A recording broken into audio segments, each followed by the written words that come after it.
इस सेशन का नाम है सनातन के मीत भक्ति के गीत। तो भक्ति के गीत भी होंगे, सनातन पर बातचीत भी होगी। बिल्कुल प्रियंका, अनामिका, बहुत शुक्रिया। और जैसा आपने कहा कि एक बहुत ही ऊर्जावान व्यक्ति, एक बहुत ही ऊर्जावान व्यक्तित्व हमारे बीच है, तो बहुत जोरदार तालियों के साथ आप सभी से अनुरोध करूंगी कि इनका स्वागत करिए। कन्हैया मित्तल जी हमारे बीच में मौजूद हैं। और कन्हैया जी, बहुत बहुत स्वागत है। जैसा हमारा आप देख रहे हैं कि आज का टैगलाइन है सनातन की मीत भक्ति के गीत, और आपको तो हर एक देशवासी, हर एक घर में अपने सनातनी अंदाज, अपने उस गीत के लिए ही जाना जाता है। बहुत बहुत शुक्रिया हमारे साथ जुड़ने के लिए। और सेशन की जो शुरुआत हम करने वाले हैं, क्योंकि हर कोई जो राम को लाए हैं हम उनको लाएंगे, ये हर किसी के कानों में गूंजता है जब वो कन्हैया मित्तल को देखते हैं। लेकिन राष्ट्र सर्वोपरि हमारा ये सम्मेलन है, उसको लेकर अगर आप कुछ पहले कहना चाहें तो आप कह सकते हैं। सबसे पहले तो सभी को जय जय सिया राम। नमः पार्वती पतये हर हर महादेव। महादेव ऐसा होना चाहिए कि सीधा लाहौर तक जाए, आवाज पूरी वहां तक जाए। एक बार और करेंगे, नमः पार्वती पतये। अब जाके कुछ लग रहा है कि पीओके हिला होगा। सबसे पहले तो आपके चैनल का मैं सभी राम भक्तों की तरफ से धन्यवाद करूंगा, जो हमारी संस्कृति को लेकर नेशनल टेलीविजन पर हम बात कर पाते हैं। नहीं तो पहले ऐसा कभी नहीं हो पाता था। हर चीज की बात होती थी, संस्कृति की बात सबसे एंड में होती थी। आज संस्कृति सबसे आगे चलती है, हमारा धर्म आगे चलता है, उसके लिए धन्यवाद। और आपने जो गीत कहा मुझे, जो राम को लाए हैं हम उनको लाएंगे, यहाँ जितने लोग बैठे हैं, युवा बैठे हो, चाहे बुजुर्ग बैठे हो, चाहे कोई भी बैठा हो, सबने वो गीत सुना हुआ। आप में से किस किस ने सुना है जो राम को लाए हैं? एक बार कह दो जय श्री राम। तो उसी को गाकर मैं शुरुआत करना चाहूंगा। आप तैयार हैं? देखो आज मेरी टीम मेरे साथ नहीं, आपको ताली बजानी पड़ेगी मेरे साथ। बजा लोगे ना? चलो। जो राम को लाए हैं हम उनको लाएंगे, जो राम को लाए हैं हम उनको लाएंगे। दुनिया में फिर से हम, दुनिया में फिर से हम भगवा लहराएंगे, दुनिया में फिर से हम भगवा लहराएंगे। अयोध्या भी सजा दी है, काशी भी सजा दी है, अयोध्या भी सजा दी है, काशी भी सजा दी है। और कुछ नया जोड़ा है मैंने इसमें। जब से ये भिखारी पाकिस्तान ने अपने आतंकवादी भेजकर हमारे भारत में हमला करवाया है, तब से भिखारियों के लिए दो लाइनें मैंने जोड़ी है। कश्मीर सजाया है, कश्मीर सजाया है, पीओके भी सजा देंगे। कश्मीर सजाया है, पीओके भी सजा देंगे। ऊपर से नहीं है राम, अंदर से राम के हैं। ऊपर से नहीं है राम, अंदर से राम के हैं। बस इसीलिए मोदी, बस इसीलिए मोदी बंदे कमाल के हैं। बस इसीलिए योगी बंदे कमाल के हैं। भगवा है चोला जिनका और राम की बात करे, भगवा है चोला जिनका और राम की बात करे। हिंदू है हिंदू हम, हिंदू है हिंदू हम। लेकिन ऐसा नहीं है, आजकल कुछ और ही हो रहा है। लोग अपनी अपनी जाति की बात करने लग गए। मुझे लगता है कि उनको कहीं ना कहीं पढ़ाई की जरूरत है, पढ़ने लिखने की जरूरत है। आज देश बहुत आगे निकल चुका है, कोई जाति वाती में बंटने की जरूरत नहीं है। कंधों से ऊंची छाती नहीं होती, धर्म से बड़ी कोई जाति नहीं होती। दीपक ही नहीं बचा तो बाती का क्या करेंगे, सनातन धर्म ही नहीं बचा तो जाति का क्या करेंगे। उन लोगों को समझने की जरूरत है कि जातियों को परे कर कर एक ही बात कहे, कट्टर हिंदू हैं हम। कट्टर हिंदू बैठे हैं क्या यहाँ पे? दोनों हाथ उठा के बताओ एक बार। कट्टर हिंदू हैं हम, बस राम की बात करे। कट्टर हिंदू हैं हम, बस राम की बात करे। भारत माता की। बहुत शुक्रिया कन्हैया मित्तल जी। और जैसा हम कह रहे हैं, आपने भी ये कहा कि इसी गीत से हर घर में कन्हैया मित्तल का नाम आज हर कोई जानता है। जितने लोग यहाँ बैठे सब ने कहा कि हमने ये गीत सुना है। लेकिन आपने जाति की बात की, बिहार में चुनाव भी है, आप वाकिफ होंगे कि किस तरीके से बिहार और जाति की राजनीति ऐसा लगता है कि एक साथ ही चलते हैं। आपने कहा कि जाति में नहीं बंटना है। हमारे जितने भी सनातन धर्म के पुरोधा हैं, संत हैं, वो भी यही बात कह रहे हैं। बार बार रैलियां निकाली जा रही हैं कि जाति में नहीं बंटना है। मुख्यमंत्री भी हमारे यही बात कहते हैं कि बटोगे तो कटोगे। इसको लेकर भी कुछ खास है क्या आपके पास? देखिए, मैंने हमेशा ये बात कही है कि अपने घर की सफाई करनी ज़रूरी है, उसके बाद बाहर की सफाई की बात है। जाति के लिए बात करना ठीक हो सकता है, लेकिन उसके ऊपर निर्भर होना ये बिल्कुल ठीक नहीं है। जिस तरह सारी नदियां मिलकर महासागर में गिरती हैं, ऐसे ही सारी जातियां मिलकर सनातन धर्म का निर्माण करती हैं, जिसको समझने की ज़रूरत है कि हम सबसे पहले सनातनी हैं। कोई कहता हो कि मैं हिंदू होकर भी राम को नहीं मानता, तो उसके साथ ज़बरदस्ती मत करना, क्योंकि जिस दिन वो मरेगा और 4 कंधों पे चका होगा, तब भी कान में उसके राम ही बोला जाएगा, कुछ और नहीं बोला जाएगा। आज नहीं समझ आएगी, उस दिन समझ आ जाएगी, जाने के बाद समझ आ जाएगी। लेकिन हमने अभी बिहार के लिए, जैसे आपने कहा, तो हमने अभी मैं आ रहा था रास्ते में, तो मुझे था शक कि आप मुझे ऐसा कुछ सवाल करेंगे, तो अभी मैंने लिखा है 5 मिनट पहले ही, दरवाजे के अंदर एंटर होने से पहले। तो अगर आपकी इजाज़त हो तो सुना देता हूँ। बिल्कुल फैक्ट्री का बिल्कुल नया गर्म माल है, अगर सुनना चाहें। लॉन्चिंग यही हो रही है, लॉन्चिंग समझो यही हो रही है। हाँ, बिल्कुल यही हो रही है। एनडीए की मोदी वाली ही सरकार चाहिए, एनडीए की मोदी वाली ही सरकार चाहिए। बिहार को गाली नहीं, विकास चाहिए, विकास चाहिए, विकास चाहिए, विकास चाहिए।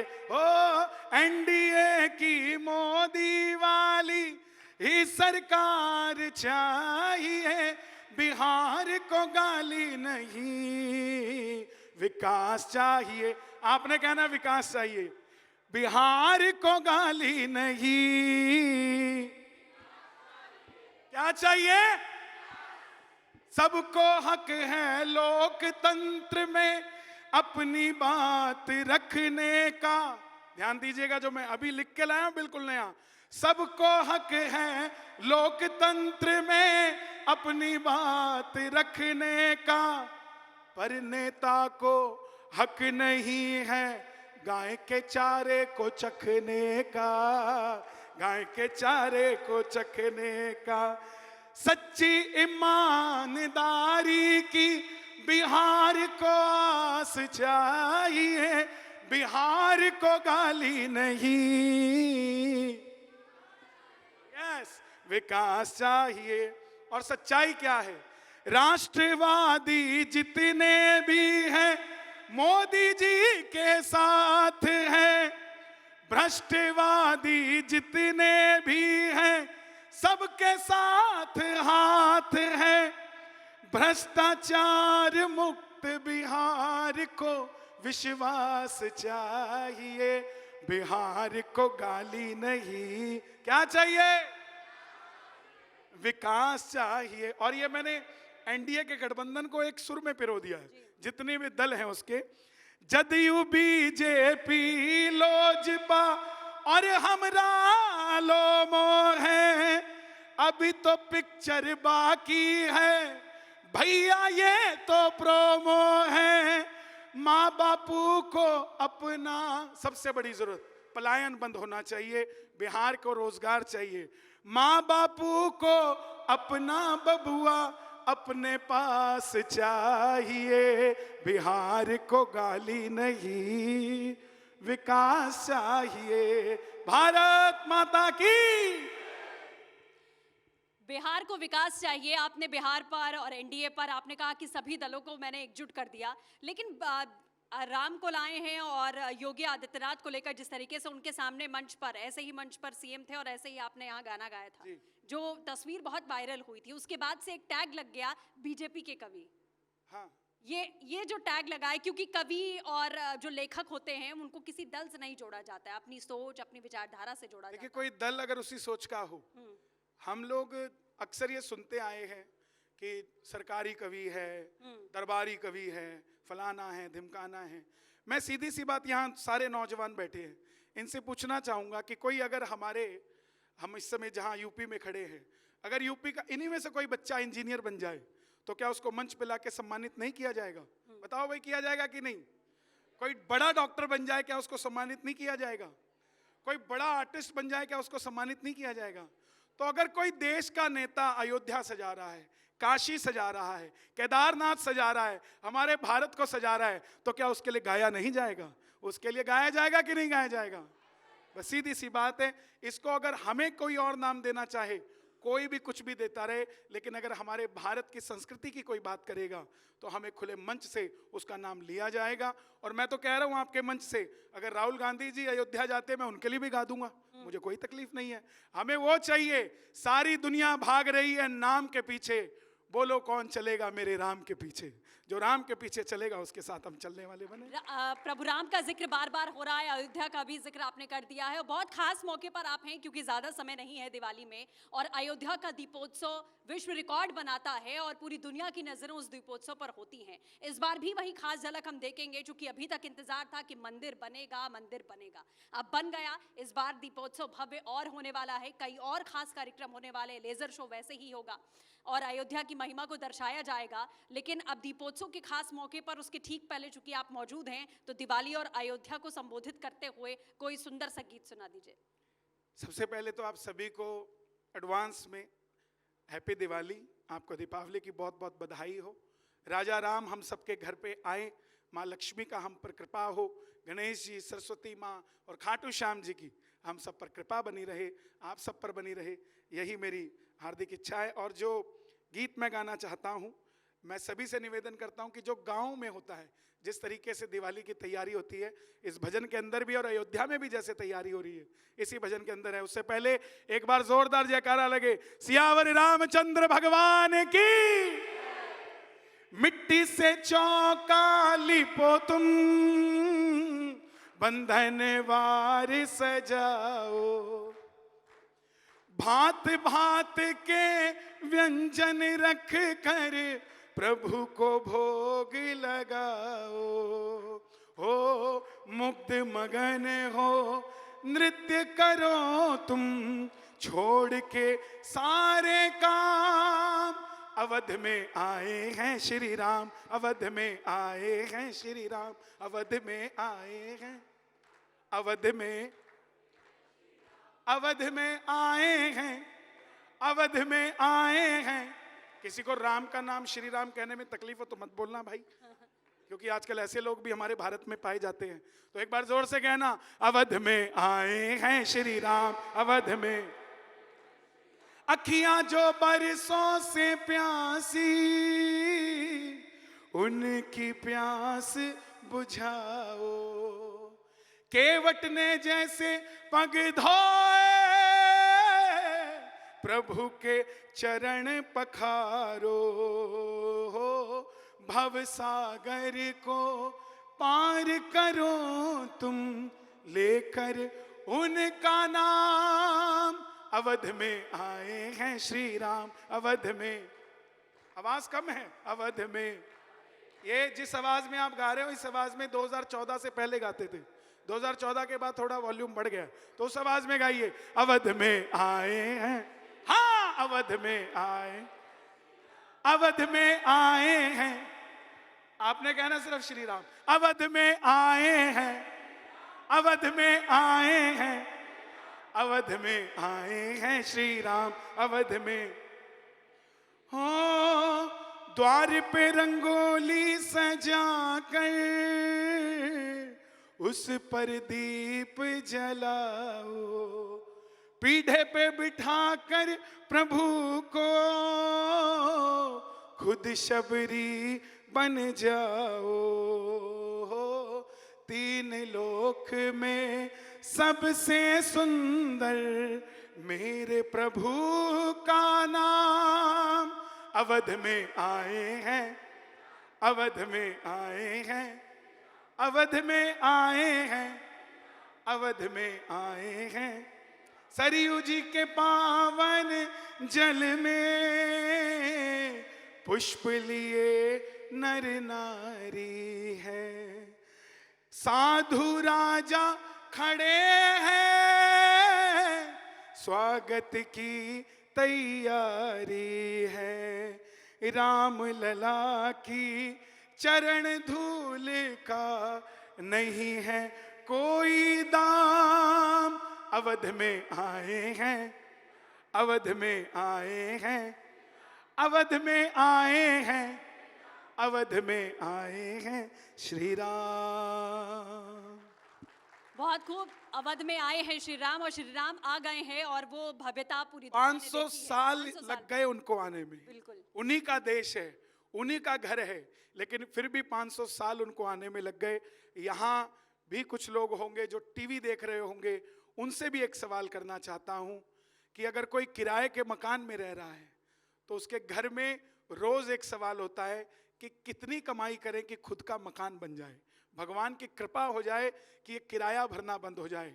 वो सीता माता भी रोज राम जी को कहती होगी कि राम, देश हमारा है, अयोध्या हमारी है, फिर भी हम तंबू में बैठे हैं। त्रेपता में तो हनुमान जी थे जो लंका फूंक कर हमारा राज्याभिषेक करा गए। अगर त्रेता में हनुमान थे जो राज्याभिषेक करा गए, क्या कलयुग में कोई नहीं होगा? तब राम जी भी कहते होंगे, सीता चिंता मत कर, दिल्ली में मोदी होगा, यूपी में योगी होगा और ये राम महलों में चला जाएगा। ये दिन कोई कटाक्ष करने के नहीं, ये दिन राजा राम के स्वागत करने के हैं, भारत की संस्कृति को मनाने के हैं। बड़ी खुशी होती है जब राजा राम का नाम दुनिया में होता है। और मैं आपको बता दूं आपके चैनल के माध्यम से कि आबू धाबी में राम मंदिर बन गया है, भारत में तो है ही। हम 2 नवंबर को जापान में भी राम मंदिर के इनॉग्रेशन के लिए जा रहे हैं, जहाँ ना हिंदी बोली जाती है ना अंग्रेजी बोली जाती है। जापान में भी भगवा लहराएगा और एक दिन ऐसा आएगा, अगर ये सनातनी जाति पाति को छोड़ दें तो अफगानिस्तान में भी भगवा लहर सकता है, कोई बड़ी बात नहीं है। बिल्कुल। और यही जो आपकी सोच है, क्योंकि सिर्फ आपके गीत नहीं है, आपके जो शब्द हैं वो लोगों के जहन में उतर जाते हैं और ऐसा लगता है कि बहुत हद तक छाप छोड़ कर जाते हैं। लेकिन आज के समय में समाज को जोड़ने में, देश को जोड़ने में, युवाओं को जोड़ने में, सनातन के प्रति उन्हें जागरूक करने में, क्या जो गीत आप गाते हैं, जो धर्म की बात आप करते हैं, अब धर्म और राष्ट्र, धर्म एक जरिया बन गया है लोगों को जोड़ने का, समाज को जोड़ने का? देखिए, धर्म जरिया नहीं है, धर्म अपने आप में पर्याप्त है। हम वही लोग हैं जिन्होंने पीके पिक्चर देख के भी तालियां बजाई, हम ही वही लोग हैं जिन्होंने भगवान के मजाक उड़ने वाली पिक्चरें देखकर ताली बजाई, उनको 300-300 करोड़ रुपए का व्यापार दिया। और हम ही लोग हैं आज एनिमेशन में भी नरसिम्हा आती है तो हम 200 करोड़ से ज्यादा उसको दे जाते हैं। ये जागरूकता का मिशन है। अक्सर लोग जब हम बात करते हैं सनातन की तो दूसरे वर्ग के लोग कहने लग जाते कि हिंदू मुस्लिम करते हैं। हम हिंदू मुस्लिम नहीं करते, हम बस हिंदू हिंदू करते हैं। हमें हिंदू मुस्लिम करके क्यों टाइम खराब करना है? हमें जिस धर्म के बारे में ज्ञान ही नहीं है उसकी बात करके क्यों टाइम खराब करना है? मैं कभी मस्जिद नहीं गया, मैं कभी चर्च नहीं गया, मैं ढोंग करने के लिए टोपी लगा के मस्जिद जाऊं और एक गाना गाऊं और लोग मुझे सुने, ऐसा ढोंग करने का मुझे कोई ना जरूरत है ना मैं करता। मेरा कहना सिर्फ इतना सा है, हम गुरु घर जाते हैं, मंदिर जाते हैं, जिसकी हमें नॉलेज है हम उसको देखकर पढ़कर आगे बढ़े। यहाँ जितने भी बैठे हैं जो लोग कहते हैं भारत की जवानी सैयारा पिक्चर देख के थिएटर में रो रही है, उनको कोई आके बताओ रिपब्लिक भारत में राजा राम के नाम की तालियां बजा रही है। ये सैयारा पिक्चर देख के रोने वाली जवानी नहीं है। तो मैं यही कहना चाहता हूं, हमें किसी के धर्म से कोई तकलीफ नहीं। तुम आई लव मोहम्मद यहाँ क्या, तुम 4 मीनार पे चढ़ के भी बोलो, हमें कोई तकलीफ नहीं है। लेकिन आप अराजकता फैलाते हो मोहम्मद के नाम से, वो बिल्कुल गलत है। हमें कोई तकलीफ नहीं किसी के अल्लाह से, हमें कोई तकलीफ नहीं किसी के जीसस से। लेकिन वो औरंगजेब की औलादें जो रहती इसी देश में है, खाती इसी देश में है, कमाती इसी देश में है, लेकिन भारत माता की जय नहीं बोलती, ऐसे लोगों के हम सख्त खिलाफ हैं। उनको भारत माता की जय बोलना चाहिए। हमें कोई तकलीफ नहीं है कि वो क्या है क्या नहीं है, हमें खुशी है। हम अब्दुल कलाम को भी सलाम करते हैं, हम मोहम्मद रफ़ी को भी प्रणाम करते हैं जिनके नाम से सड़कें बनी हुई हैं। लेकिन जिन लोगों ने हमारे जनेऊ तोड़ने का काम किया, हमारे पंजाब के गुरुओं को मारने का, सिर तक कलम कर दिए, आरे से काट दिया, उन लोगों के नाम से सड़कें बनी पड़ी है, औरंगजेब रोड, मुगल रोड। ऐसी सड़कें हमें पसंद नहीं है। इन सड़कों का नाम बदलकर भी पृथ्वीराज सिंह चौहान रखना चाहिए या महाराणा प्रताप रखना चाहिए। मुझे ऐसा लगता है जब इलाहाबाद प्रयागराज हो सकता है, फैजाबाद अयोध्या हो सकती है, तो औरंगजेब रोड भी एक दिन गुरु गोविंद सिंह जी के नाम से हो ही जाएगी, कोई बड़ी बात नहीं है। बिल्कुल, और ये बदलाव जैसा आप कह रहे हैं वो दिख भी रहा है, लेकिन कन्हैया मित्तल जी हमारे बीच में है, दिवाली की बात हो गई, प्रभु राम की बात हो गई, लेकिन खाटू श्याम जी की बात ना हो ऐसा नहीं हो सकता। बोलिए श्याम जहाँ प्यारे कन्हैया की। मित्तल जी हैं वहाँ खाटू नरेश की बात ना हो, उनके जयकारे ना लगे, ऐसा नहीं हो सकता। तो बिना देरी किए मैं चाहूंगी कि ये जितने लोग बैठे हैं उन्होंने जरूर वो गीत आपके सुने होंगे और कई बार सुने होंगे, तो वो भी हो जाए। एक बार कह दीजिए खाटू नरेश की। अच्छा, आप में से खाटू श्याम जी कौन कौन जाके आए हैं? सब गए हैं। जो नहीं गए हैं उनसे मेरी हाथ जोड़ के विनती, आप जरूर जाकर आइए। और ये मत बोलना कि बाबा हमें बुलाता नहीं है, यहाँ भी हम बिना बुलाए पहुंच गए हैं। तो भगवान है, वो तो बुला ही लेगा, कोई ऐसी बात नहीं है। तो मैं यही कहना चाहूंगा कि उनका नाम हारे का सहारा है। एक बार कह दीजिए हारे के सहारे की। हारा हूं बाबा पर तुझ पे भरोसा है, जीतूंगा एक दिन मेरा दिल ये कहता है।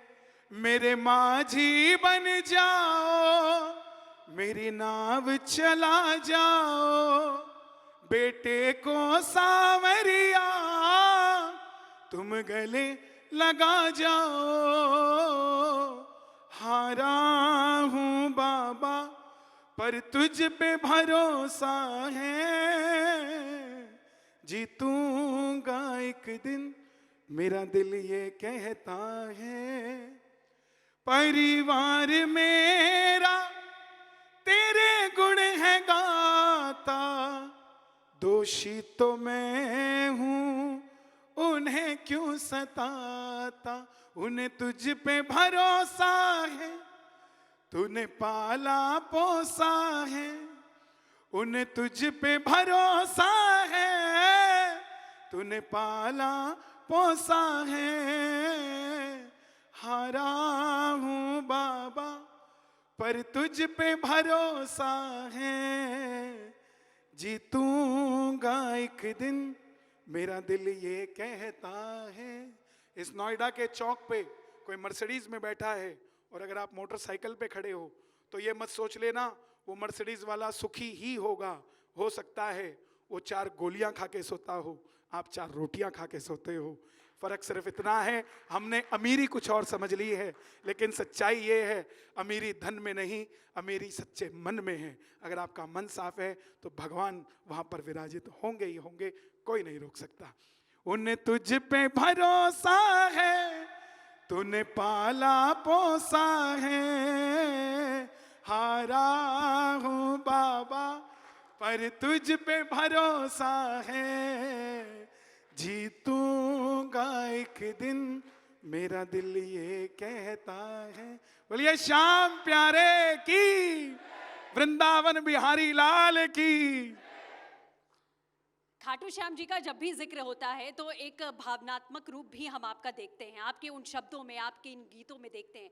क्या कोई ऐसा किस्सा है आपके पास कि आपको कब ऐसा लगा कि हारे का सहारा खाटू श्याम जी को कहा ही जाता है, लेकिन बहुत लोग उनके बारे में नहीं जानते थे। ये भी कहा जाता है कि आपके उन गीतों के बाद लोग और ज़्यादा पहचानने लगे, जाने लगे और वो उनसे जुड़ाव करने लगे। कोई किस्सा है आपके पास ऐसा उनसे जुड़ा हुआ? देखिए, मैं 7 साल की उम्र से भजन गा रहा हूँ और मैंने जिंदगी में और कुछ कभी गाया ही नहीं। 28 साल हो गए मुझे भजन गाते हुए, और खाटू श्याम जी के ही भजनों से शुरुआत की। हमारे चंडीगढ़ में जब मंदिर बना तो कुछ लोगों ने पर्चे छाप दिए कि ये नकली भगवान ले आए, कभी नाम ही नहीं सुना है, ये कौन है। लोग तो गाने के लिए लड़ते हैं, हम तो पुजवाने के लिए लड़ाई लड़कर यहाँ पहुंचे हैं। कोई जानता ही नहीं था। फिर 2 लोगों को बिठाकर 2-2 घंटे सुनाता था, फिर 4 लोगों को सुनाता था। आज लाखों की भीड़ में गाता हूँ, लेकिन फिर भी ऐसा ही लगता है कि बस एक के आगे गा रहा हूँ, वो खाटू वाला श्याम है। किस्सा चमत्कार, आज सारी दुनिया चमत्कार को नमस्कार करने को घूमती है, लेकिन मैं सीधी सी बात ये जानता हूँ, आपका हमारा मिलना, हमारे कानों तक भजन पहुँचना, ये भी किसी चमत्कार से कम नहीं है। नहीं तो हम इस समय ना जाने कहाँ बैठे होते। बहुत सारे लोग हैं जो हॉस्पिटल में बैठे हैं अपनी फाइल लेकर कि उनके पेशेंट का नंबर आ जाए। बहुत सारे लोग हैं जो होटल में बैठे हैं मेन्यू लेकर कि हमारा भोजन आ जाए। बहुत सारे लोग हैं कि हम सुनने बैठे हैं कि राष्ट्रवाद की बात क्या होती है। मैं कहता हूँ आप सबसे ज़्यादा सौभाग्यशाली हैं कि आपके कानों में भगवान का भजन पड़ रहा है। इससे बड़ा चमत्कार इस दुनिया में कोई नहीं है। हमारे प्रेमानंद जी बाबा, देखो आप, भजनों की शक्ति से किडनी फेल है फिर भी सारी दुनिया को ज्ञान दे रहे हैं, ये क्या चमत्कार से कम है? और दूसरी बात, जो लोग चमत्कार के दायरे में रहते हैं, राजा राम की गोद में लक्ष्मण जी थे। राम जी तो भगवान थे, फूंक मारते लक्ष्मण जी को ठीक कर देते, लेकिन उन्होंने त्रेता में कह दिया कि बजरंग बली डॉक्टर को लेके आओ, सुषैण वैद्य को लेकर आओ। सुषैण वैद्य ने दवाई बताई कि आप जाइए द्रोणगिरी पर्वत पर, वहां आपको संजीवन मिलेगी, वो लेकर आइए और लक्ष्मण जी ठीक हो जाएंगे। हमारे देवी देवताओं ने सदैव हमारा मार्गदर्शन किया है। आज हम जिस जाति पाति की बात करते हैं, शबरी जो सारी उम्र ये सोचती रही कि मैं नीची जाति की हूं, अपने हाथों से बेर पहले खुद चखती थी और राम को खिलाती थी। लक्ष्मण जी ने हाथ पकड़ लिया कि राजा राम, क्या ये दिन आ गया 3 लोक का मालिक एक नीची जाति का जूठा खाएगा? राम जी ने त्रेता में कह दिया था लक्ष्मण को कि लक्ष्मण मेरा हाथ मत पकड़, 14 बरस के वनवास में पहली बार ऐसा लग रहा है कि कौशल्या माता अपने हाथों से कुछ खिला रही है और तू मेरा हाथ पकड़ता है। ये जाति का जहर फैलाने वाले लोगों से हमें सतर्क रहना पड़ेगा। एक छोटी सी कहानी सुनाना चाहता हूं, हमारे युवा बैठे हैं सब। एक आदमी तीतर बेचता था, तीतर होता है जानवर, तीतर बेचने निकला तो किसी ने, ग्राहक ने पूछा तीतर कितने का है? बोला 40 रुपए का है। और एक तीतर बगल में था, छोटा तीतर, बोला ये कितने का है? बोला 500 रुपए का है। तो इन दोनों में फर्क क्या है? बोला एक तीतर बेचने के लिए, एक तीतर मेरा पालतू है। तो उसने कहा कि फिर महंगा क्यों है, ये पालतू क्यों है? तो उसने कहा कि जब मुझे तीतर बाकी पकड़ने होते हैं तो मैं इसको ले जाता हूँ जंगल और इसको काजू बादाम बढ़िया खिलाता हूँ और इसको बीच में खड़ा कर देता हूँ और पेड़ के पीछे मैं छुप जाता हूँ और इसको इशारा करता हूँ चीखे मार, तेरी बिरादरी के लोग आएंगे। तो वो जैसे ही चीख मारता है बाकी तीतर भी आ जाते हैं और जैसे ही बाकी तीतर आते हैं मैं बाकियों को पकड़ लेता हूँ और इसको फिर पाल लेता हूँ काजू बादाम। ऐसा ही हमारा समाज हो चुका है। हमारे समाज में ऐसे ऐसे तीतर हो चुके हैं जिनको सीट मिलती है, गद्दी मिलती है, मौका मिलता है, वो बाकी तीतरों को इकट्ठा करके पकड़वा देते हैं सामने वाले को। कोई भाजपा में घेर देता है, कोई कांग्रेस में घेर देता है, कोई लोक दल में घेर देता है, कोई इसमें। लेकिन बात तब समझ में आए जब वो तीतर अपने समाज का फायदा करके दे, अपने समाज को साथ लेकर चले, अपने समाज को एक सही रास्ता देकर जाए। तो यही जातिवाद का जहर जो हमारे अंदर फैलता जा रहा है, इसको हम खत्म करें। हम एक होकर इस देश को आगे लेकर चले। एक रहेंगे तो नेक रहेंगे, सीधी सी बात है। एक रहेंगे तो नेक रहेंगे, और इसी का लक्ष्य लेकर आप चल रहे हैं। आपके गीतों में वो झलकता है, आपकी बातों में झलकता है। आपने जातिवाद का जिक्र किया, माता शबरी का जिक्र किया और ये बताया कि प्रभु राम ने कैसे उस युग में ये संदेश दिया था कि जाति कुछ नहीं होती है, सिर्फ एक धर्म के आधार पर आप आगे बढ़िए, और उनका जीवन ये हमें प्रेरणा देता है। माता शबरी को लेकर भी आपने कुछ लिखा है, आपने जिक्र किया था, अगर वो भी आप हमें सुनाना। मैंने नहीं लिखा है, ये लिखा किसी और ने है, लेकिन मेरे दिल के बड़ा नजदीक है तो मैं वो सुनाना चाहता हूं। श्री राम मेरे घर आएंगे, आएंगे प्रभु आएंगे, प्रभु के दर्शन की आस है और शबरी को विश्वास है। राम मेरे घर आएंगे, आएंगे प्रभु आएंगे, ना जानू सेवा पूजा की रीत, क्या सोचेंगे मेरे मन के मीत।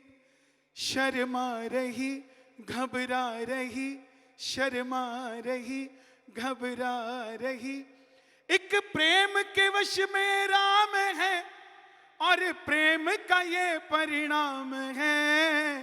राम मेरे घर आएंगे, आएंगे प्रभु आएंगे, चुन चुन लाई खट्टे मीठे बेर, आने में क्यों करते हो प्रभु देर।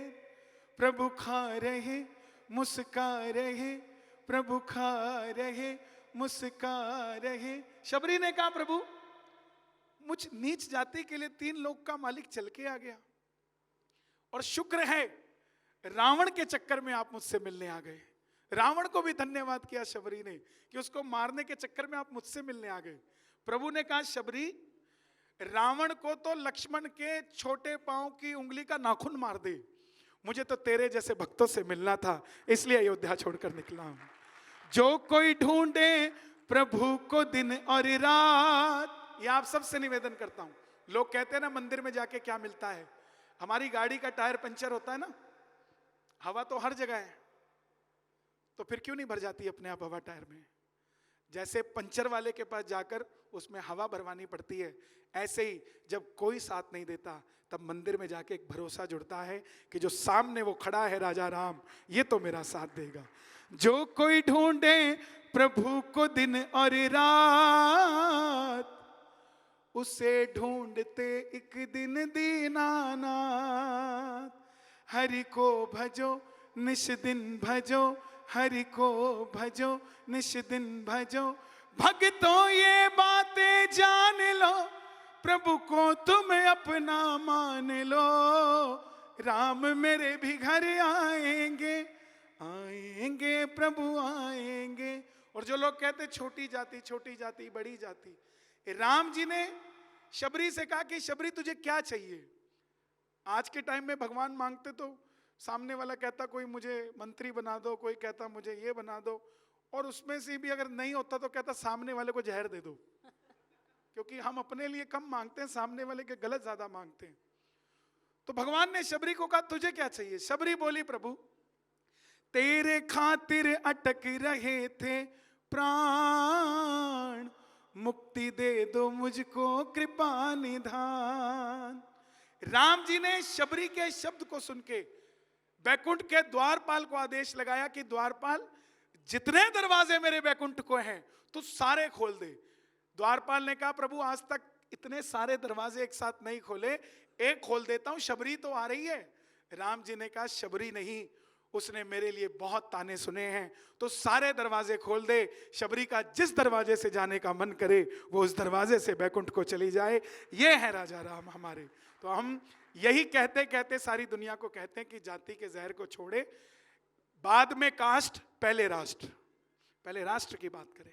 बिल्कुल, बाद में कास्ट और पहले राष्ट्र। अब चूंकि राम जी का जिक्र बार बार आ रहा है तो बजरंगबली का जिक्र भी आना लाजमी सी बात है। संभल में निकले बजरंगबली, ये जो गीत आपने गाया था और वो तस्वीर भी सबने देखी थी, लेकिन संभल और बरेली की भी बात करेंगे क्योंकि उत्तर प्रदेश में जो कुछ हो रहा है वो हम देख रहे हैं। लेकिन उससे पहले मुख्यमंत्री योगी आदित्यनाथ, जिन्होंने अभी रिपब्लिक भारत के मंच पर उन्होंने अपना संदेश भी दिया और वो जिस तरीके से उनका कार्यकाल आगे बढ़ रहा है, एक संत का शासन, क्योंकि एक साधु भी हैं, मुख्यमंत्री के साथ साथ एक साधु हैं और सनातन की बात करते हैं, सनातन के पुरोधा हैं। आपको लगता है कि कैसे उन्होंने उत्तर प्रदेश की राजनीति को या उत्तर प्रदेश की तस्वीर को बदला है? फिर हम बरेली और संभल की भी बात करेंगे। देखिए,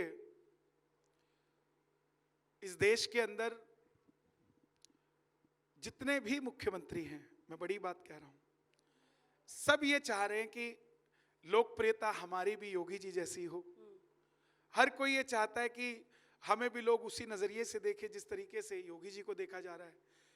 लेकिन ये बड़ा कठिन है, क्योंकि मैं भी पर्सनली बहुत बार महाराज जी से मिलता हूं, और अब की बार जब मैं मिला तो मैंने जब चर्चा हुई तो उन्होंने खुद मुझे कहा कि मैं जैसे किसी माफिया को मेरी सामने चर्चा आती है या कोई ऐसा व्यक्ति देखता हूं जो समाज के ऊपर प्रताड़ना कर रहा है, समाज को तंग कर रहा है, बोले मुझे गुस्सा आना शुरू हो जाता है।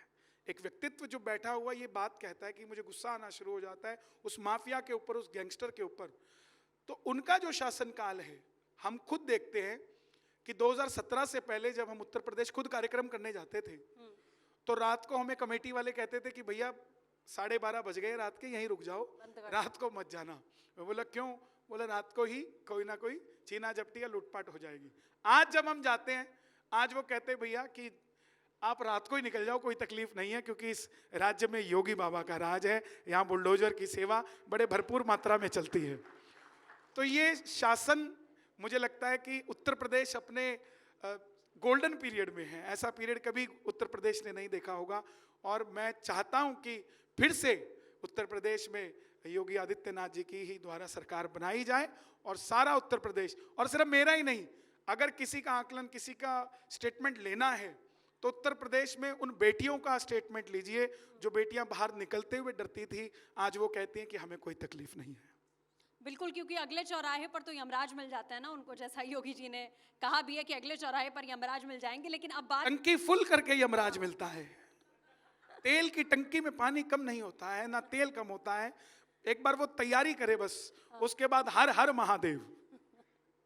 अब बरेली और संभल की भी बात हो रही थी, तो बजरंग बली को तो याद करना लाजमी है। हाँ, हमने गाया था और बड़ा अच्छा इसी मंच पे उस गीत को पहचान भी मिली। मैं आपके चैनल का भी धन्यवाद करता हूँ। तो किस किस को पता है आजकल बजरंग बली संभल में, क्या अब तो हर जगह ही निकल रहे हैं। किस किस को खुशी है संभल में बजरंग बली के निकलने की? कह दो एक बार, जय बजरंग बली, जय बजरंग बली। संभल में निकले बजरंग बली, संभल में निकले बजरंग बली, तो मच गई खलबली।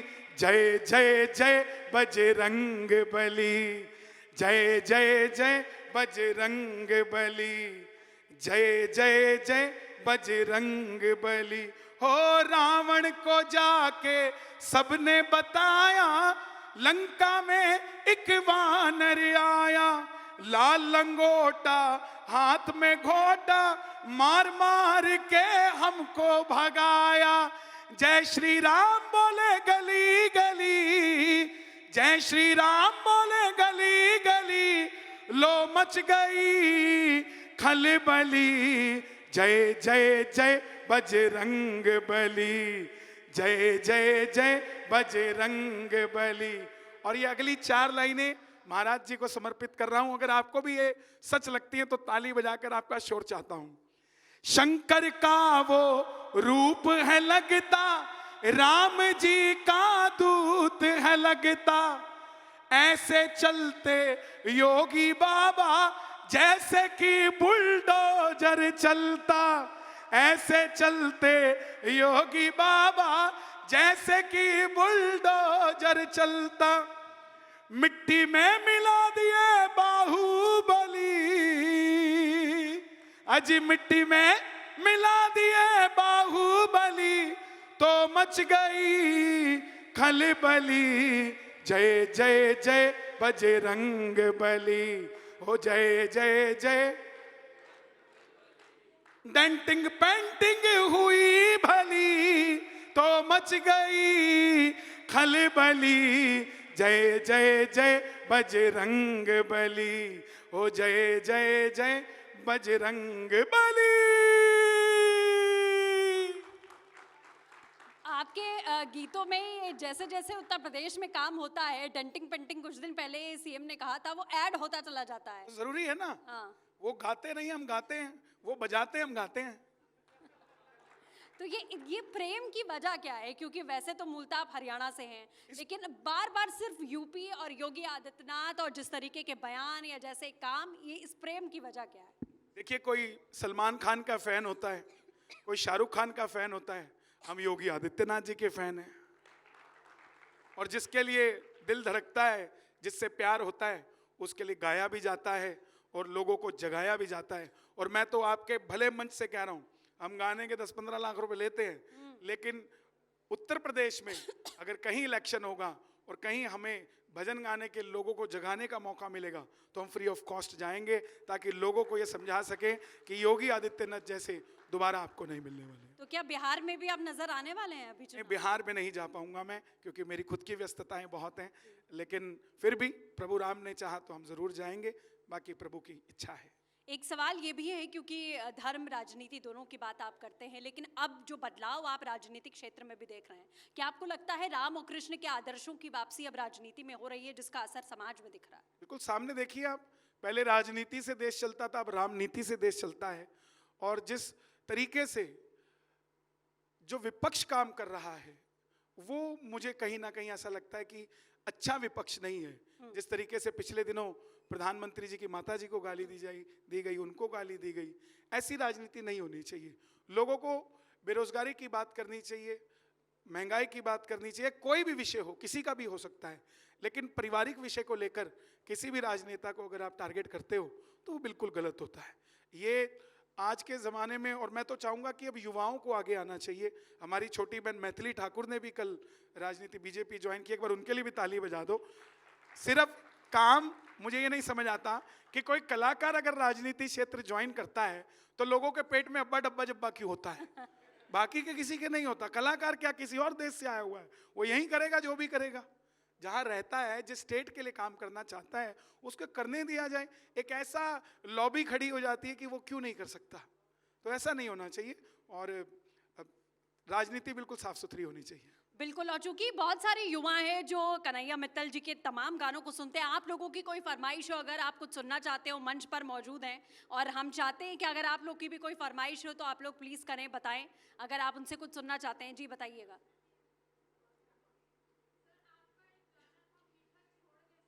हाँ, जय हो। जी जी जी जी, एक वो भी कुछ कह रहे हैं, एक साथ ही ले लेते। हाँ बालाजी, चलिए, मैंने ये दोनों भजन एक हरियाणवी में गाया था, एक राजस्थानी में गाया था, तो मैं पहले हरियाणवी सुना देता हूँ। हमने इस भजन को गाया है और मैं आप सबको बता दूं कि मैंने कभी किसी भजन पर पेड प्रमोशन नहीं लगाया आज तक, और किसी भजन के ऊपर 15,000 रुपए से ऊपर खर्चा नहीं किया है। लेकिन कोई भी भजन हम जो करते हैं, लगभग 15 से ज़्यादा भजन हमारे 100 मिलियन के क्रॉस जा चुका है। 100 मिलियन क्रॉस। मैं ये बात उन कलाकारों के लिए बता रहा हूं जो लोग ये सोचते हैं कि हमारे पास जेब में पैसे कम हैं तो हम बड़े आर्टिस्ट बनेंगे कैसे। आपकी जेब में पैसे कम हो कोई फर्क नहीं पड़ता, आपके इरादे और अरमान बड़े होने चाहिए, आप कलाकार बड़े बन सकते हैं, कोई भी विषय नहीं। और हम खुद अपने प्रोडक्शन हाउस में 200 सनातनी कलाकार तैयार कर रहे हैं जो कि बिल्कुल फ्री ऑफ कॉस्ट तैयार कर रहे हैं। कोई भी रिक्शे वाला, रेडी वाला, कूड़े उठाने वाला अगर गाना जानता है तो वो हमसे संपर्क करे, हम उससे भजन जरूर गवाएंगे, सब खर्चा हम करते हैं। और जो हमारी बहन ने अभी बोला है, वो उस भजन को लगभग 200 मिलियन क्रॉस किया है। और बाबा रामदेव जी ने भी योगा इंटरनेशनल डे पे उसी पे योग कराया था। अच्छा, थैंक यू। सिया राम जी के चरणों के दास बालाजी, भक्तों के सदा रहते पास बालाजी। श्री राम जी के दूत बड़े खास बालाजी, तेरे दम से चले मेरी सांस बालाजी। 13 साला सर दरबार तन्ने पूजे यो संसार, तेरे दर पे आऊं यार, मने अच्छा लागे से, मने अच्छा लागे से। माता अंजनी के लाल तेरी कोई ना मिसाल, बाबा चोला लाल लाल, मने अच्छा लागे से, मने अच्छा लागे से। जी, एक और गीत की फरमाइश थी। हाँ, ये एक हरियाणा के जाट अपने रिश्तेदारों से पूछते हैं कि मुझे खाटू श्याम जी जाना है, तो उसकी घरवाली बोलती है कि चले जाओ। तो वो अपने ताऊ से पूछता है कितने पैसे लगेंगे, तो ताऊ बोलता कि मैं तो 75 में गया था तब 5 ही रुपए लगे थे। तो जाट बोला अब कितने लगेंगे, बोला उस हिसाब से अब 500 लगा ले। तो वो जाट भाई हमारा 250 रुपए तो जाने के लग गए, अब जाने के 250 लगेंगे तो आने के भी 250 ही लगेंगे। अब वहाँ लड्डू पूछे तो लड्डू भी 250 रुपए किलो। तो बोला या तो लड्डू खिला दो या वापस चले जाओ। तो मंदिर के बाहर एक चाय वाला बैठा था, तो चाय वाले के पास भुजिया का पैकेट था 5 रुपए का। तो 5 रुपए के भुजिया के पैकेट को लेकर बोला कि बाबा तू मिठाई तो नहीं खाता होगा, नमकीन भी तो खाता होगा। तो वो सामने मंदिर में खड़ा होकर बाबा को बोलता है, तू मीठो छोड़ दे, तेरे गांव का लाडू महंगा हो गया रे, मीठो छोड़ दे। महंगा हो गया, महंगा हो गया, महंगा हो गया रे, मीठो छोड़ दे। फिर कहने लगा, दिन में मीठो रात में मीठो, बस तू मीठो खावे रे। थोड़ो थोड़ो क्यों नहीं तू, थोड़ो थोड़ो क्यों नहीं तू, नमकीन भी खावे रे, मीठा छोड़ दे। फिर भी उसको लगा कि बाबा नहीं माना, तो बोला बाबा अभी बड़ा स्मार्ट लग रहा है, अगर ज्यादा मीठा खाएगा ना तो मीठो खा के मोटो हो गयो, मोटो सेठ कुहावे रे। बनवारी तू खुद ही सियाणो, क्यों मेरो मुंह खुलावे रे, मीठो छोड़ दे। ये धमाल है राजस्थान की। तो ये भगत अपनी बात भगवान से कहते हैं। बिल्कुल, ये कमाल अलग अलग, चाहे राजस्थान की बात करें, हरियाणा की बात करें, आपने इन गीतों को गाया है और लोगों के दिलों तक आप पहुंचे हैं। लेकिन आपके गीतों में, आपकी बातों में राष्ट्र प्रेम और धर्म प्रेम दोनों ही दिखाई देता है। क्या आपको लगता है कि ये दोनों एक दूसरे के विरोधी नहीं बल्कि पूरक हैं, जो कि अब एक साथ साथ चल रहे हैं? क्योंकि आज से कुछ साल पहले अगर हम जाएं तो धर्म की बात करना, जैसा हमेशा हमारे एडिटर इन चीफ भी ये बात कहते हैं कि एक समय ऐसा था कि जब अगर आप सनातन की बात कर लो तो लगता था आप क्यों बात कर रहे हो सनातन की? आज भी उस तरह ऐसा आप है। बात भी नहीं कर सकते। आज भी ऐसा है। आप बंगाल जाइए, मैं जैसे गाना शुरू करता हूं, जो राम को लाए हैं, पीछे वाले खड़े हो जाते हैं, भैया बस कर। आज भी ऐसा है। छत्तीसगढ़ में पिछली सरकार में मैंने पूरा कार्यक्रम कर दिया 2-2.5 घंटे, और जैसे ही जो राम को लाए गाना शुरू किया, साउंड बंद हो गया। ना जाने क्या कारण था, क्योंकि मेरे पास कोई पीआर टीम नहीं है, मेरे पास तो प्यार करने वालों की टीम है, तो मैं उसी से काम को चला लेता हूं। लेकिन जो आप बात कर रहे हैं कि आज भी वैसा ही माहौल है बहुत सारी जगह। ये तो शुक्र है हमारे प्रधानमंत्री मोदी जी का, योगी आदित्यनाथ जी का, अमित शाह जी का, या जितने भी वो नेता जो हमारे धर्म के लिए आगे आकर काम करते हैं, आगे आकर बात करते हैं। नहीं तो बड़ा मुश्किल था। राजा राम आज भी तंबू में ही बैठे होते अगर देश के अंदर प्रधानमंत्री मोदी ना होते या उत्तर प्रदेश में योगी ना होते। आज भी देखिए ना कितने सारे लोग हैं। आपने जो सवाल किया कि धर्म और राष्ट्र एक दूसरे के पूरक है क्या, हमारे देश का पहला धर्म ही सनातन है। लोग कहते हैं कि प्रयागराज में महाकुंभ हुआ, ये जगह तो वक्फ बोर्ड की है। गंगा यमुना सरस्वती जब से बह रही है जब अब्बा जान थे ही नहीं, तो ये कैसे हो सकता है? हमें समरसता की बात करनी चाहिए। अगर आप कहते हो संविधान की बात करनी तो संविधान पे बात करते हैं, सेकुलरिज्म पे बात करते हैं तो सेकुलरिज्म पे बात करते हैं। आओ आप हमारे हिंदुओं का धर्मांतरण बंद कर दो, आओ आप हमारे देवी देवताओं को गाली देना बंद कर दो, आओ हम मिलकर चलते हैं। ऐसा देश हम कौन नहीं चाहता? यहाँ कोई भी ऐसा नहीं है जो किसी मुसलमान से नफरत करता हो, कोई ऐसा नहीं है जो किसी क्रिश्चियन से नफरत करता हो। सब यहाँ पर इंसानियत की बात करने के लिए बैठे हैं। लेकिन राम मंदिर के लिए राम सेवकों पे गोली मारोगे और उसके बाद कहोगे हम तुम्हें जय श्री राम बोल दें, ये कैसे संभव हो सकता है? हम सब इस देश में हर धर्म का सम्मान करते हैं, कोई भी धर्म छोटा बड़ा नहीं है, लेकिन धर्म से ही ये देश है हमारा। और बहुत जल्दी भगवान चाहेंगे तो हिंदू राष्ट्र तो ये है ही, थोड़ा और प्रबलता से आगे बढ़ेगा और अच्छे से हमारे राजा राम। मथुरा की तैयारी हम कर दें। अभी आप में से काशी जाते होंगे बहुत सारे भक्त भोलेनाथ के, तो सामने ज्ञानवापी है, जाकर देखो क्या हाल है। नीचे मंदिर है, ऊपर मस्जिद है, थोड़े दिन रुक जाओ ऊपर भी मंदिर ही हो जाएगा, कोई बड़ी बात नहीं है। हमें भरोसा है कोर्ट पे, सरकार पे। बिल्कुल, अयोध्या काशी की तस्वीर बदली है, लेकिन मथुरा की बारी है। बार बार हम हर मंच से ये बात सुनते हैं, उसको लेकर भी कोई गीत है तो जरा सुना दीजिएगा हमारे। इसके गीत की जरूरत ही नहीं है, जगह चुके हैं। और हर कोई हरे कृष्णा कृष्णा कृष्णा हरे हरे, हरे राम राम राम सब जगह हुए। आज ये कहना कि युवाओं को जगा दो बहुत बड़ी मूर्खता है। सब जगह हुए, सबको पता है कहाँ क्या हो रहा है। इनको कोई लिपापोती करके कहीं नहीं भटका सकता। ये बिल्कुल फिक्स है, बिल्कुल तैयार हैं। ऐसे ही थोड़ी ना दिल्ली यूनिवर्सिटी के अंदर एबीवीपी जीत गई, ऐसी थोड़ी ना सरकारें बन रही हैं। इनको पता है कि सच्चाई की राह कहाँ है। इस देश के अंदर भारत तेरे टुकड़े होंगे, उन लोगों का साथ देना है या अखंड भारत की बात करने वालों का साथ देना है। इन युवाओं को पता है, इनको बताने की जरूरत नहीं है। आपको लगता है वाकई में कि ये युवा जो है बदल रहे हैं, जुड़ रहे हैं? और इसमें एक कारण ये भी है, जिस तरीके की सरकार अभी है हमारे देश में, चाहे देखिए सबसे पहले एजुकेशन देनी पड़ेगी। इस देश के अंदर एजुकेशन सिस्टम को सही करना पड़ेगा। ये मदरसे जिसके अंदर पढ़ाया जाता है समझना पड़ेगा। हमें भेजो, हिंदुओं के बच्चे को भेजो मदरसे में। हमारे स्कूल के अंदर हमारे साथ बहुत मुसलमान भाई पढ़ते थे, हमें भी मदरसे में भेजो। 2-4 दिन हम देख के तो आए कि तालीम क्या दी जा रही है, हम भी समझे उस बात को। एजुकेशन सिस्टम को हमें सेम करना पड़ेगा। आज बड़ी बड़े डिप्लोमे करने के लिए हमें कॉलेज के अंदर नहीं है, स्कूल के अंदर नहीं है, बाहर जाना पड़ता है। हमें समान एजुकेशन देनी पड़ेगी, सबको बराबर समझाना पड़ेगा, सिखाना पड़ेगा।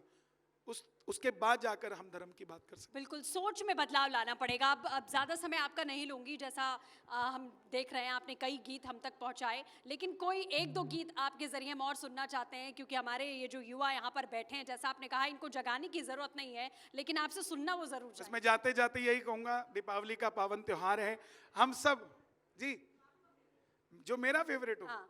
मेरे सारे फेवरेट है, क्योंकि मैंने ही सब लिखा है, तो कोई तो होगा जो लेखक आपके के लिए दिल की उसका बहुत करीब लेख जो होता है बेटी की तरह होता है, तो बेटी ज्यादा प्यारी होती है बेटों से, तो मेरे लिए वो लेख इसलिए ज्यादा अच्छा है। लेकिन फिर भी जिस भजन ने मैंने 29 नवंबर को लिखा था रिंगस के मोड़ पे, उसके 6 दिन बाद मैंने लिखा था जो राम को लाए हैं हम उनको लाएंगे, तो मैं वही रिंगस के मोड़ पे सुना रहा हूं। एक बार और कह दीजिए, खाटू नरेश की आ गया मैं दुनियादारी सारी बाबा छोड़ के, लेने आ जा खाटू वाले रिंगस के उस मोड़ पे।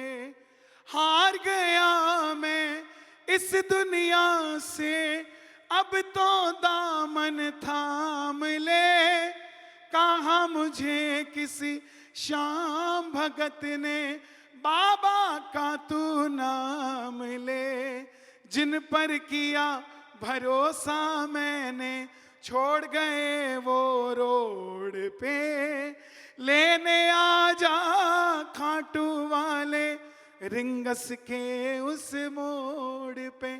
और वो लाइन जिसने ये भजन लिखवाया जो राम को लाए हैं, ये 2 लाइनें हैं। 3 बाण के कलाधारी कला मुझे भी दिखा दे तू, जैसे दर्शन सबको देता वैसे मुझे दिखा दे तू।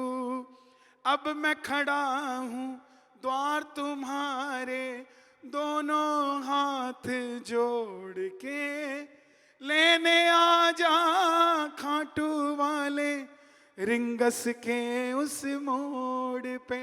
और मैं अपने भाइयों से जाता जाता कहना चाहता हूं, ना तो किसी के गोरे गाल पे मरो, ना ही किसी की मतवाली चाल पे मरो, ना ही किसी के लंबे बाल पे मरो, मरना है तो यशोदा के लाल पे मरो साहब। और बहनों से भी कहना चाहता हूं कि भारत की बेटी भारत पे, भारत गा के सुना देता हूं। बिल्कुल। भारत की बेटी भारत पे, वार दे तू तन मन धन, दुर्गा बन काली बन, कभी न बुरके वाली बन, दुर्गा बन काली बन, कभी न बुरके वाली बन। हमारे देश में बांग्लादेश के बहुत सारे घुसपैठिए घुस गए हैं, ये हमारा दुर्भाग्य है कि वो आधार कार्ड पे नाम बदल के घूम रहे हैं, चंटू मंटू शंटू घंटू के नाम से घूम रहे हैं। थोड़ा उनका ध्यान रखो, दोस्ती करो तो आधार कार्ड देख के करना, नहीं तो बड़ी तकलीफ हो जाएगी। कभी दिल्ली में शर्मा जी की लड़की के 26 टुकड़े मिलते हैं, कभी कहीं कुछ मिलता है, इसलिए इन बेटियों को जगाना बहुत ज़रूरी है। मेरे भी घर में बेटी है, इसलिए बेटियों के लिए कहता हूँ जो भी हॉस्टल में पढ़ती हैं वो अपने हॉस्टल के कमरे में, जो पीजी में रहती हैं पीजी के कमरे में बालाजी महाराज का, हनुमान जी का एक स्वरूप जरूर रखें। आपको खुद एक हफ्ते बाद आप कहोगे कि पहले डर लगता था, जब से स्वरूप रखा है ऐसा लगता है किसी माई के लाल में हिम्मत नहीं है कि नज़र उठाकर हमारी ओर देख सके। ये भगवान की पॉजिटिविटी है, आप इसको अपने पास रखिए। बहुत बहुत शुक्रिया कन्हैया मित्तल जी, आपने गीतों के जरिए भी और अपने शब्दों के जरिए भी एक बड़ी छाप यहाँ छोड़ी है। एक बार बहुत जोरदार तालियां कन्हैया मित्तल जी के लिए।